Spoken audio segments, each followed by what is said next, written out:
ഇനി മറ്റൊരു പ്രധാനപ്പെട്ട വാർത്തയിലേക്ക്. കോഴിക്കോട് താമരശ്ശേരി കട്ടിപ്പാറയിൽ മാലിന്യ സംസ്കരണ ഫാക്ടറിക്ക് സമരക്കാർ തീയിട്ടു. ഫ്രഷ് കട്ട് അറവ് മാലിന്യ സംസ്കരണ ഫാക്ടറിക്കെതിരായ പ്രതിഷേധം ആണ് ഈ രീതിയിൽ സംഘർഷാവസ്ഥയിലേക്ക് നീങ്ങുന്നത്. പ്രതിഷേധക്കാർക്ക് നേരെ പോലീസ് ലാത്തിവീശി. സംഘർഷത്തിൽ താമരശ്ശേരി CI അടക്കം നിരവധി പോലീസ് ഉദ്യോഗസ്ഥർക്ക് പരിക്കേറ്റു. ആദ്യം ആ ദൃശ്യങ്ങളിലേക്ക്.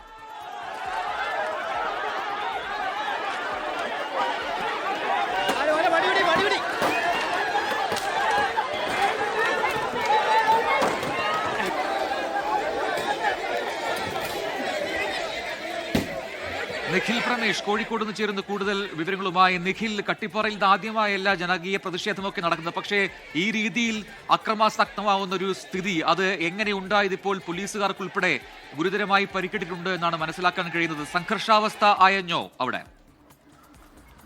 പ്രജിൻ, സംഘർഷാവസ്ഥ പൂർണ്ണമായി അയഞ്ഞു എന്ന് നമുക്ക് ഇപ്പോഴും പറയാൻ കഴിയില്ല. ഈ കമ്പനിക്ക് തീയിട്ടത്, അതായത് നാട്ടുകാർ അവരുടെ പ്രതിഷേധം ശക്തമായതിനെ തുടർന്ന് ഈ കമ്പനിക്ക് അല്പസമയം മുൻപ് തീയിട്ടിരുന്നു. ഈ കമ്പനിക്ക് തീയിട്ടത് അണയ്ക്കാൻ വേണ്ടി ഫയർഫോഴ്സ് സംഘം സംഭവ സ്ഥലത്തേക്ക് തിരിച്ചിരുന്നു.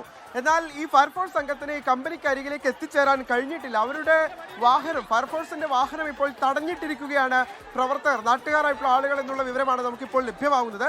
നാട്ടുകാർ ഈ വാഹനം തടഞ്ഞിട്ടതുകൊണ്ട് തന്നെ അവർക്ക് ഈ കമ്പനി കത്തിയ ഇടത്തേക്ക് എത്തിച്ചേരാൻ കഴിഞ്ഞിട്ടില്ല. എന്ന് മാത്രമല്ല, ഈ കമ്പനിയുടെ ഒരു വാഹനവും നാട്ടുകാർ കത്തിച്ചിട്ടുണ്ട്. ഈ തീ പൂർണ്ണമായി അണയ്ക്കണമെങ്കിൽ ഫയർഫോഴ്സ് സംഘം എത്തിയാലേ അത് സാധ്യമാകൂ. അതിന് പക്ഷേ ഫയർഫോഴ്സ് സംഘത്തിന്റെ വാഹനം ഇവിടേക്ക് കടത്തിവിട്ടിട്ടില്ല എന്നുള്ള വിവരമാണ് നമുക്ക് ഏറ്റവും ഒടുവിൽ താമരശ്ശേരിയിൽ നിന്ന് ലഭ്യമാകുന്നത്. എന്തായാലും സമീപകാലത്തൊന്നും തന്നെ ജില്ല കണ്ടിട്ടില്ലാത്ത തരത്തിലുള്ള ഒരു വലിയ പ്രതിഷേധമാണ്, ഒരു ജനകീയ പ്രതിഷേധം എന്ന് നമുക്ക് അക്ഷരാർത്ഥത്തിൽ പറയാൻ കഴിയുന്ന ഒരു പ്രതിഷേധമാണ് ഇന്നിപ്പോൾ താമരശ്ശേരിയിൽ നടന്നിട്ടുള്ളത്. ഈ കമ്പനിക്കെതിരെ, ഫ്രഷ് കട്ട് എന്ന ഈ മാലിന്യ സംസ്കരണ കമ്പനിക്കെതിരെ നാളുകളായിട്ടുള്ള പ്രതിഷേധമാണ് നാട്ടുകാർ ഉന്നയിച്ചുകൊണ്ടിരിക്കുന്നത്. 2019 ഈ കമ്പനി ആരംഭിച്ചത് മുതലുള്ള ഒരു ചരിത്രമുണ്ട്.